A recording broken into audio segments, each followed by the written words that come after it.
Hello and welcome to this reclass of Raptor object-oriented mode. This is a reclass of what would amount to session 3, maybe session 4, just depending on the exam, when we actually took the exam. In this session, we went over some analogies to explain what the difference between classes and instances are. The first analogy that we went over was one having to do with cities, and we'll go over that one again now. So let's assume that we have a city, and we're going to make a blueprint that says, or a diagram that defines what all cities do, or what all cities have. In this example, we assume that all cities that we create are schools, or have schools and have hospitals. Now, all this is that I'm looking at is just the basis for creating a city. It's not a city. It's just the design that cities will implement. So we're going to create a city, give the city a name, and the city will have a school and it will have a hospital. So again, we haven't created anything. This is just a blueprint for what these things will actually be able to do, or what they will have. Okay, the behavior of a city. And let's say that we decide one day that we're going to take this diagram and we're going to create a city. And we name this city Querétaro. And we're going to make another city, we'll call it Richwood. And we'll have another city called Morgantown. So we've assigned names to these cities. So what does a city do? Well, it seems that it's a square, and it has a school, and it has a hospital. So all of these cities are virtually the same, except for their names. Now, Querétaro is an entity all of its own. Richwood and Morgantown are as well. All schools, or all of these cities have schools, and all of these cities have hospitals. Now, let's say that you are on the outside of these cities, and for some reason you are a circle. And let's say that you actually want to interact with a school or a hospital in some way. So the analogy that I made, let's say that you are a mail carrier, and that you're going to deliver some mail to somewhere. And now what's the first thing that you ask? Well, the first thing that you need to know is, which city am I delivering it to? And someone says, okay, you need to take this to Richwood. And you say, okay, I need to go to Richwood. Okay, where inside of Richwood? And someone says, well, you need to take it to the school. So the first element of this is the city name. Okay.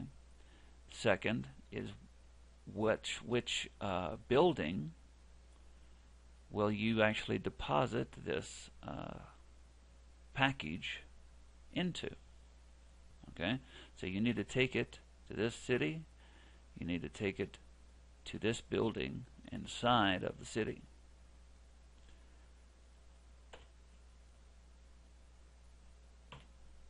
Maybe later on, after you leave Richwood, you go back to headquarters and someone says, okay, I have a new package for you. You need to go to Morgantown and drop this off at the hospital. You say, okay, so I find where Morgantown is.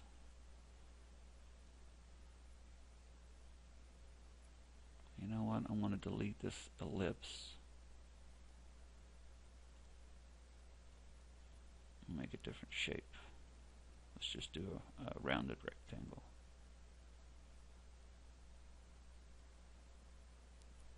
Make it more like a capsule.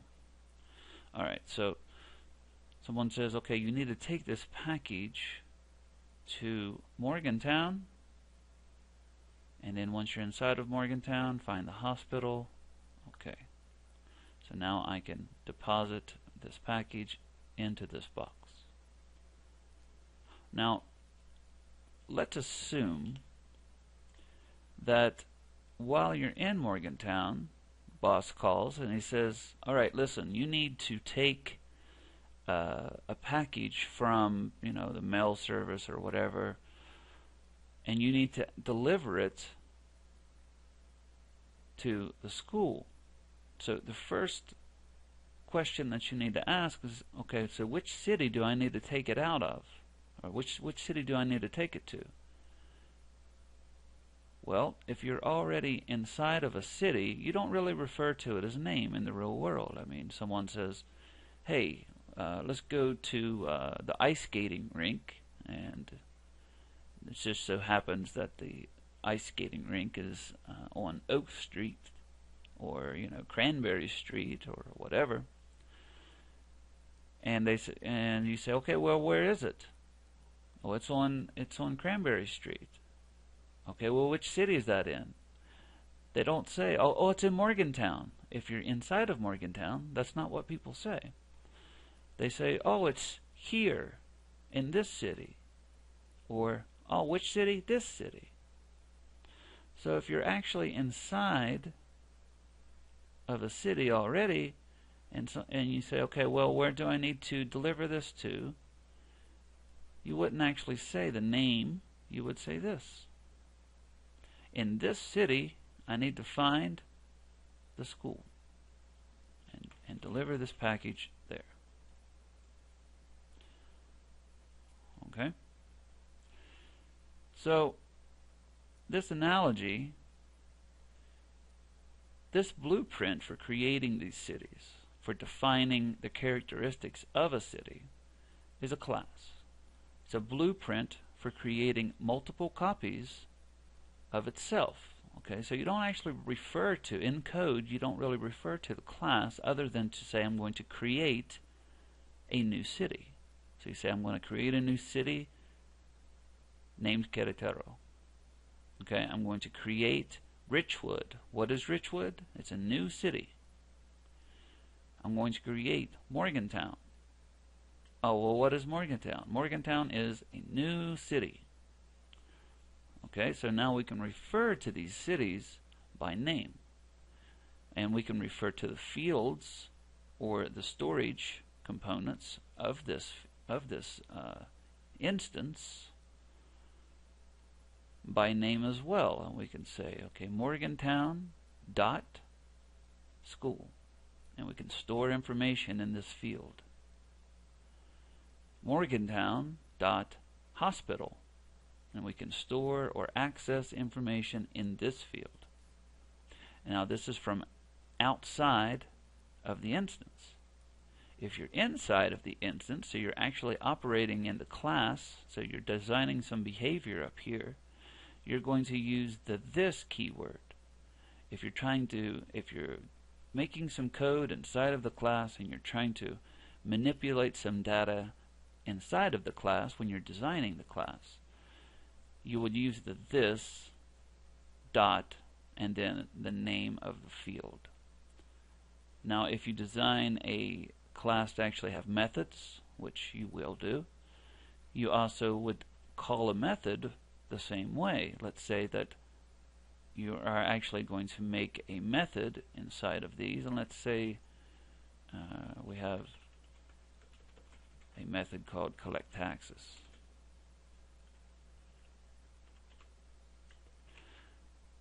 So we're going to go collect taxes inside of the city. Well, if you want to collect taxes in one, so you design it for the entire class. You say every city should be able to collect taxes. So automatically it says, okay, then every instance of this class is going to be able to collect taxes as well.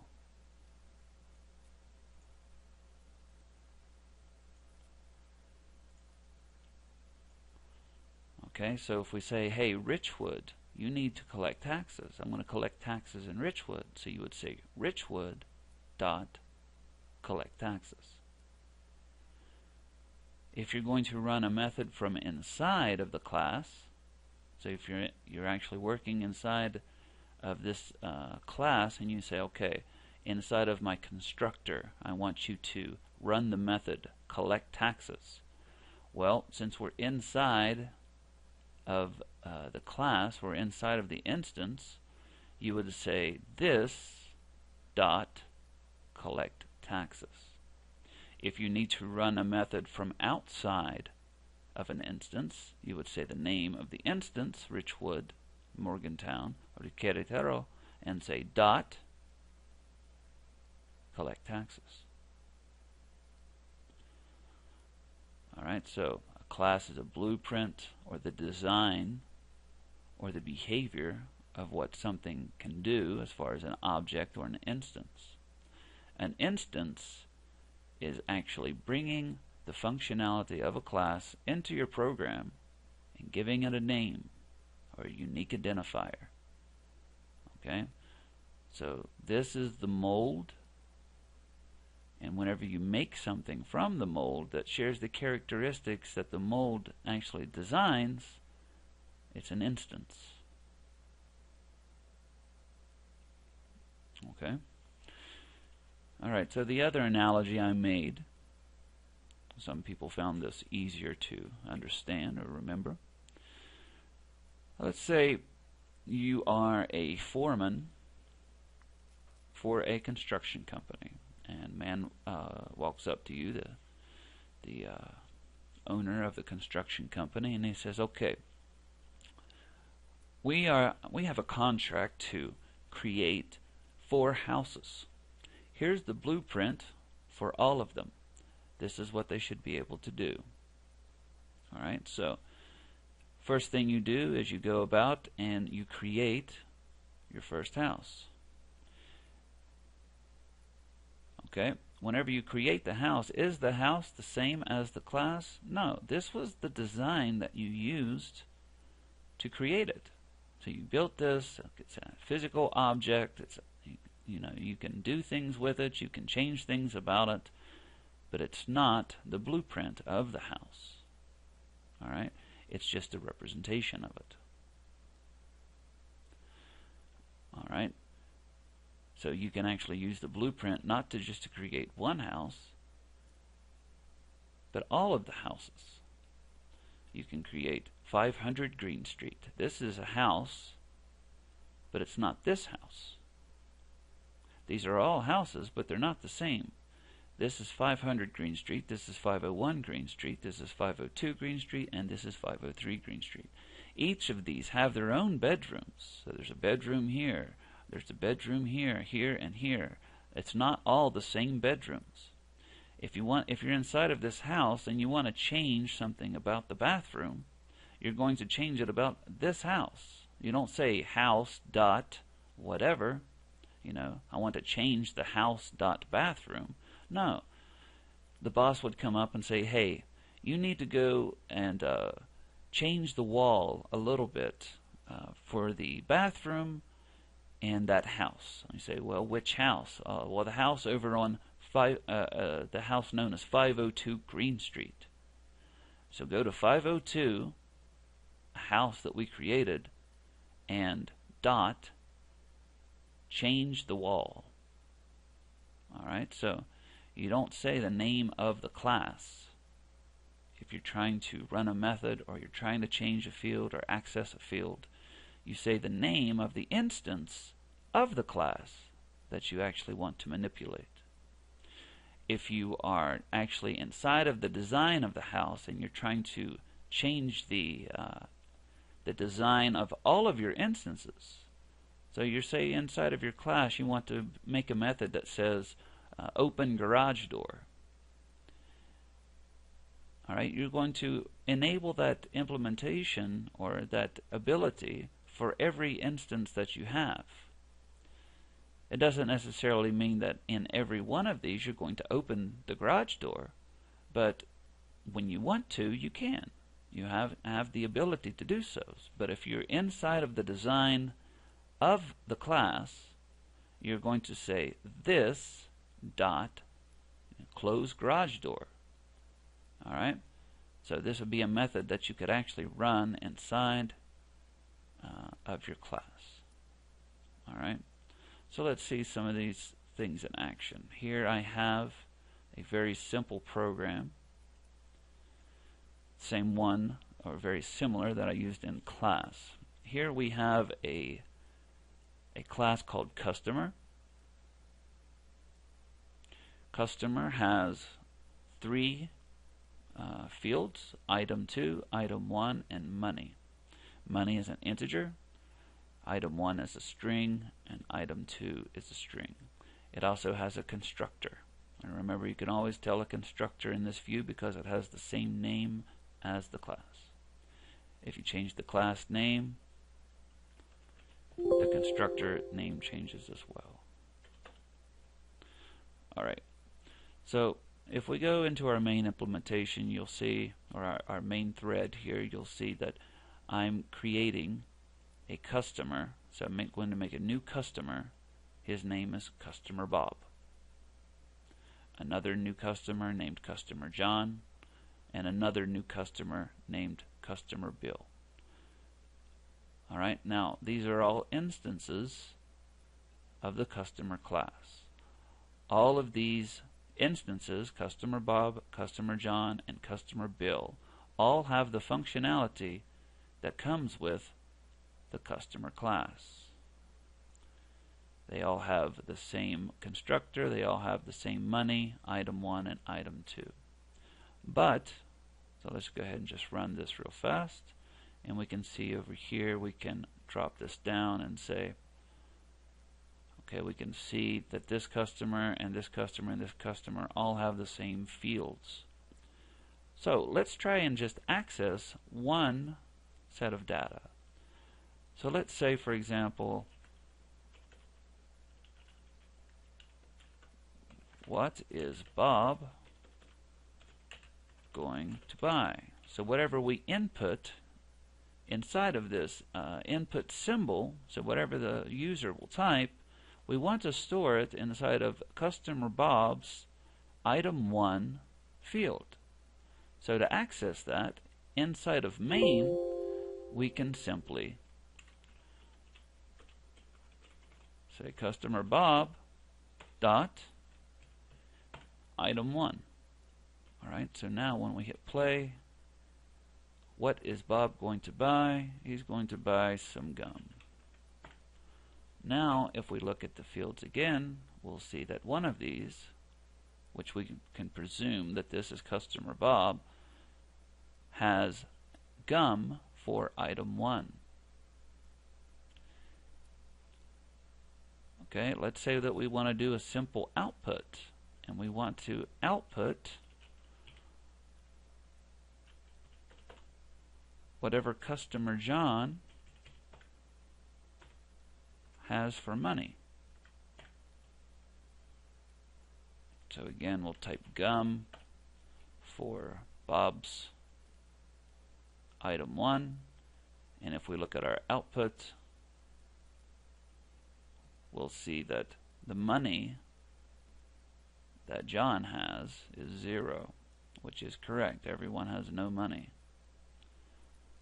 Alright, so, but now let's say that we're going to actually set up some implementation for every instance of the customer class. Let's say that instead of accessing this information from inside of main, which you will have to do because this, what I had previously, breaks the rule of encapsulation. Well, the first one didn't. If you haven't seen the homework assignment, you'll see that soon enough. But let's say we're going to change some implementation for every class or every instance of this class, of the customer class. Let's say that as soon as a customer is created, or as soon as we make an instance of it, we're going to get an input. And we're going to ask, okay, what is item 1? And so we need to access, we're inside of this class, and we're going to try and access these fields. And we want to set some information inside of them. Now, I can't say Bob or John or whatever because those don't exist here. I can't just say, hey, I'm going to actually do this for customer Bob. We're not doing this for customer Bob. We're doing it for every instance of this class that we create. So we need to actually, since we're inside of this class, we need to access the fields on this instance. Whichever instance we're in, we want to change that field. So this item 1,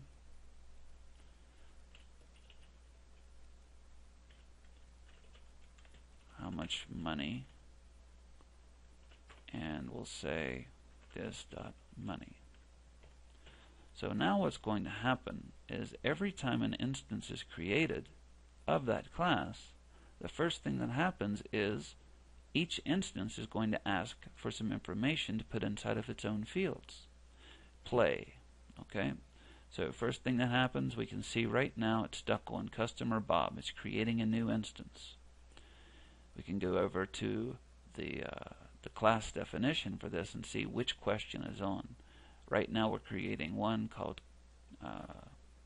customer Bob. And what is item 1? Let's say he's going to buy a cup. How much money does he have? Let's say 10. And you can see here that for this instance I've altered that information.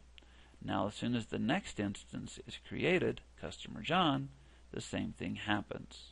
We get prompted to enter information into the fields of that instance. And he's going to buy some gum, and he has 5. And now we can see that that information for that instance has actually been entered. Now this, when it's red, it means it's not actually, or it's in the process of being created. So for customer John, and just so you want to match this up, you can go up here and see the names of these instances, customer Bob, customer John, and you can match up the memory IDs if you're curious about how you can actually tell the difference in these. What I usually do is I go ahead and make a field for the name and just store the information here if you have trouble reading this. Alright, so what is the item that customer John is going to buy? He's going to buy a game, and he has 20. Alright, so now we can see that if we want to change the information for every class, or sorry, every instance of a class, we do that over here. And if you're actually going to access your fields over here, you need to use the this keyword because you're trying to do it for this instance. No matter which instance you're trying to instantiate here, every one of them are going to have the same kind of implementation. So you can't go over here and say, okay, customer Bob, I want you to do this. Number one, it's not going to work.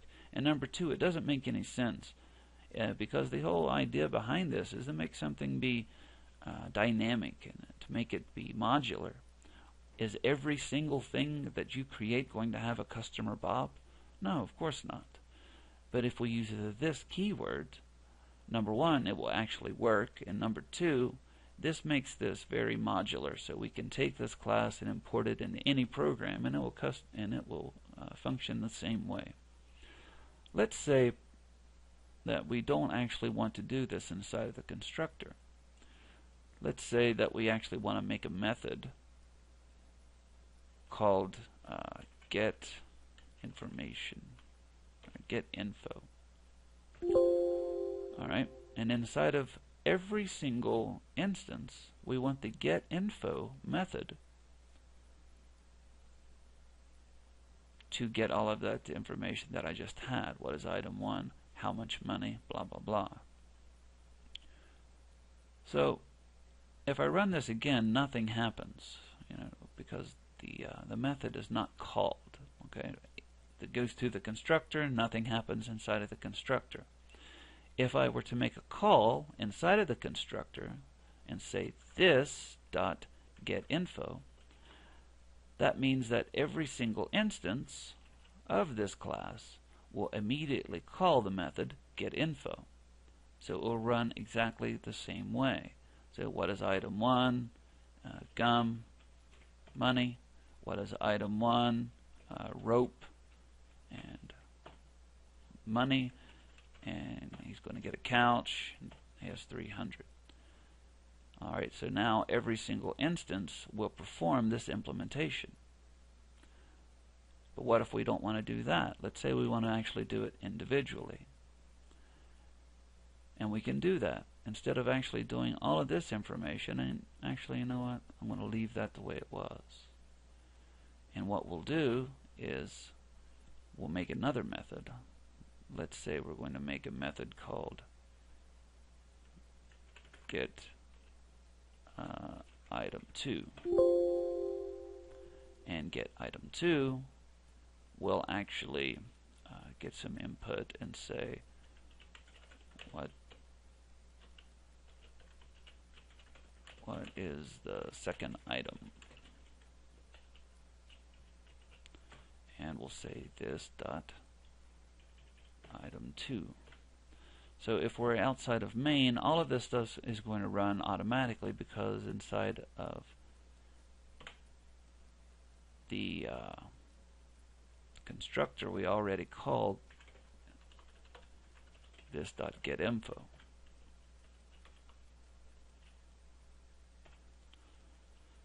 So the first information and the money is already collected. However, get item 2 is not. So what we can do is, yes, this gets called automatically, but let's say that we only want a couple of these guys, or maybe one of them, to actually have a second item. So instead of implementing this functionality here, which you could do, you could automatically say, okay, I also want to get item 2. But let's say we're only going to alter that information for one of these instances. To do that, it's very simple. From outside of the class implementation, we just say on customer bill, or the name of the instance we actually want to run the method on, we say I want him to get item 2.